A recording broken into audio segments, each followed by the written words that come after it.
निरंजन मल्लिक सरपंच कली ग्राम पंचायत भद्रक ब्लॉक भद्रक जिला।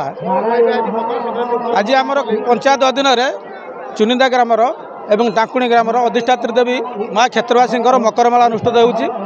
एटा एक ऐतिहासिक मेला। प्रतिवर्ष यही दिन में हजार हजार भक्त मानकर श्रद्धालु मानकर भिड़ जमे एवं 5टी जगार दासी मैंने आसिक भौणी मान भर जो भेट करती ये अंचल पाखापाखि पंचायत यहाँ आम गौरव दिन। आज आमर 3 दिन मकर मेला यात्रा अनुष्ठित हो। दिन में बहुत जनसमागम हो। राति में आमर 40 सांस्कृतिक कार्यक्रम तो यात्रा परिवेशन हम यात्रा जाग्ञ कर समस्त जनसाधारण ये मेला प्रति समर्थन अच्छी पंचायतवासी समर्थन अच्छी।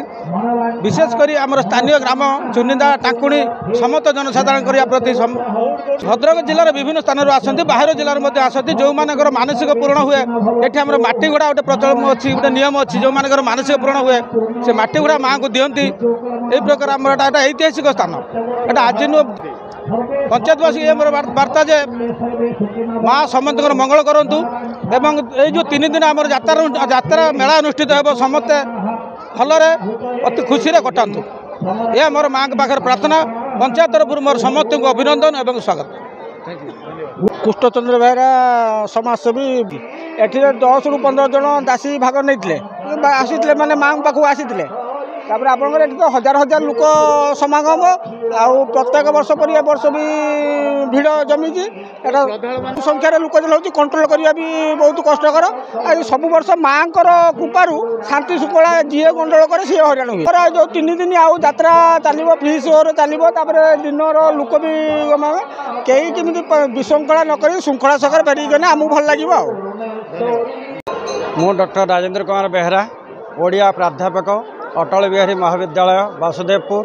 150 वर्षर तदूर्ध ये अनुष्ठान माँ समस्त ये श्रद्धा बांटती से श्रद्धा को उपलब्धि करने ये बालेश्वर जिलार समस्त कोण अनुकोणु भद्रक जिलार कोण अनुकोणु तथा निकटस्थ जाजपुर जिलार कोण अनुकोणु भक्त मैंने धाई आसती खाली माँ दिव्य दर्शन लाभ करी से निजक धन्य मन करेंगे से मनस्कामना मन पूर्ण हम एतिक आशा करुँ। 3 दिन धरी जो यात्रा अनुष्ठित हो से शांति श्रृंखला सहित किभली समापन हो माँ क्षेत्रवासी निकट में एतिक मोर कामना।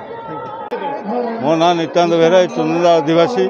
एठारे मकर संक्रांति जनवरी 14 दिन मकर मेला लगे। ए माँ दासी यात्रा हुए। दासी यात्रा विभिन्न अंचल 7 भौणी आसती दासी यात्रा एवं ये संतोषीमा मंदिर भद्रकाली मंदिर एवं या भीतर प्रतिष्ठा होगा जाऊँगी आमर हनुमान मंदिर ये आमर माँ एठी दासी यात्रा हुए एवं गणनाट्य आसी यात्रा करती 3 दिन काल फ्री शो रे यात्रा हुए। हजार हजार संख्यार दर्शक आसी एठी उपलब्धि करती एवं ये मेला रे बुली निजको बहुत खुशी मनाती। भद्रक जिला बाहर श्रद्धालु मैंने बहुत संख्यार जोग दियंती। सहकारे माँ आशीर्वाद नहीं जातु। नूआ वर्ष आपणकर